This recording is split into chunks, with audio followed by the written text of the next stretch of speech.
Hey, it's Thomas Mulready from CoolCleveland.com, and we're here today outside of Cleveland Institute of Art, and we're here with Carolyn Jack with your new project, Carolyn. Thanks for taking time to talk with us. It's a great pleasure. It's usually you interviewing me, this is kind of weird. So, it is very weird. I've been interviewing you for years and years, so you're turning the tables on me. Exactly, and obviously you've been an arts reporter for the Plain Dealer for many years. And you've done great coverage of thank you. Many issues around the arts, and especially creativity. And it sounds like that's where this new project of yours, Geniocity, where this came from. I mean, Absolutely. Where did the whole thing start? When did it first pop into your head that something like this was necessary? Well, what happened was, after years of writing about the arts for many newspapers, not just the Plain Dealer, I've been in this business for 30 years now. That's right. I started covering broader issues involving the arts and creativity, and the culmination of that was a 7-part series I did for the Plain Dealer about human creativity, why we create, how our brains work.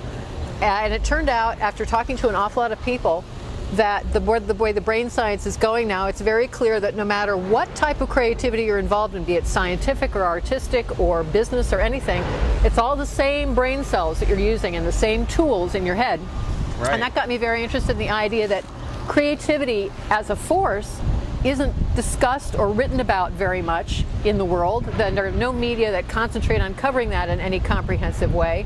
And it finally struck me that because journalism is changing a great deal right now anyway, now was the time to start something that really focused in on that, because creativity is what moves the human race along, where we get our new ideas, new strategies, new products, new everything. That's right. You know, in business it's called innovation. Exactly. And they focus on innovation, or at least they give it a lot of lip service, you know, because in the end, a lot of business, as you know, is sort of status quo. Exactly. But people do need new products, they need new solutions. When you think about creativity and the way you've studied it and researched it, it has a lot to do with crossing disciplines, doesn't it? Exactly, and part of what we're doing, the project we're doing, is called Geniocity.com. It's an online business that'll launch June 12th.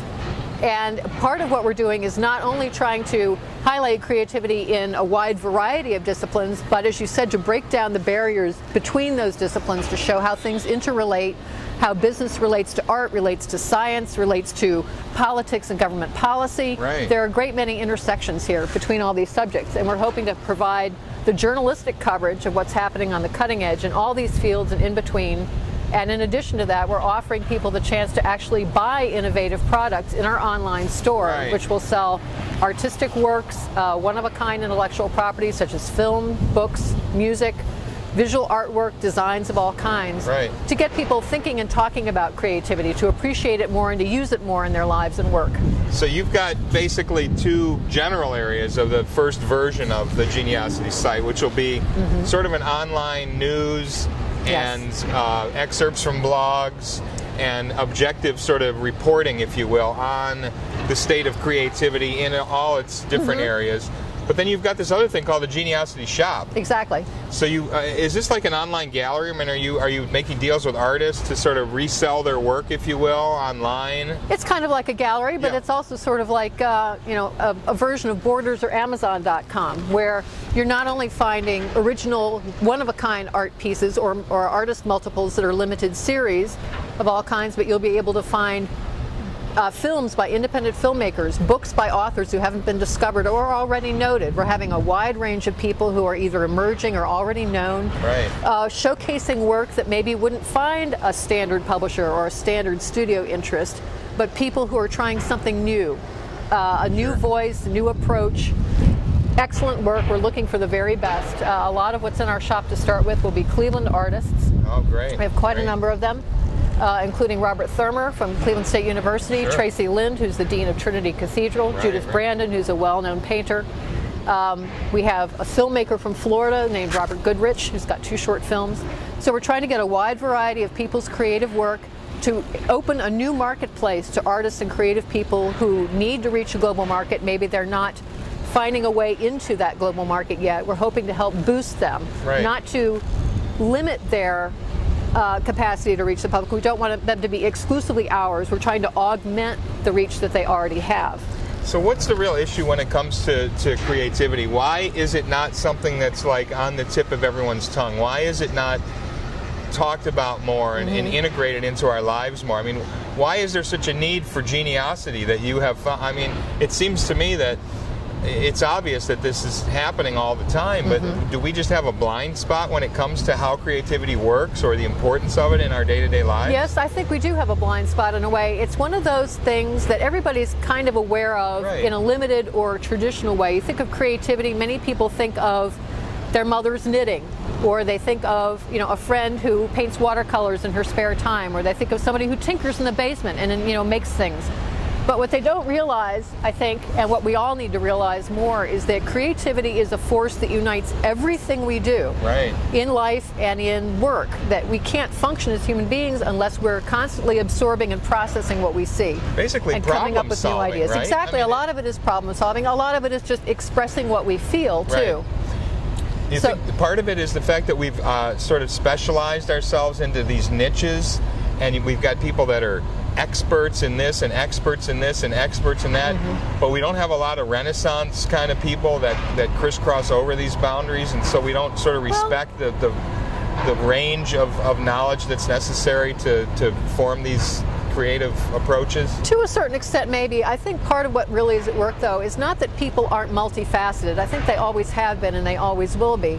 What I do think we tend to do is pigeonhole people who are in certain pursuits, that artists somehow are not technically inclined and incapable of that scientific thinking, that scientists are cold technicians and aren't capable of the human feeling that is expressed in art, that business people are solely concerned with money rather than helping the community. These are stereotypes that aren't true. And I think someone needs to step back, take a broader perspective on this, and realize that all of us as individuals are continually trying to reinvent our worlds in various ways, and that this is like a fuel to be harnessed. We don't do it in any comprehensive way. We're very piecemeal. We only focus on people's individual efforts in certain fields. We need to unite all this, look at it as a force to be reckoned with, the way you look at politics as a force or something. And really harness it in a way that will not only introduce people to the ideas of creativity, to introduce them to the people who are already creative, but help them recognize that they too are creative, and help them contribute their ideas and their inventions and their self-expression.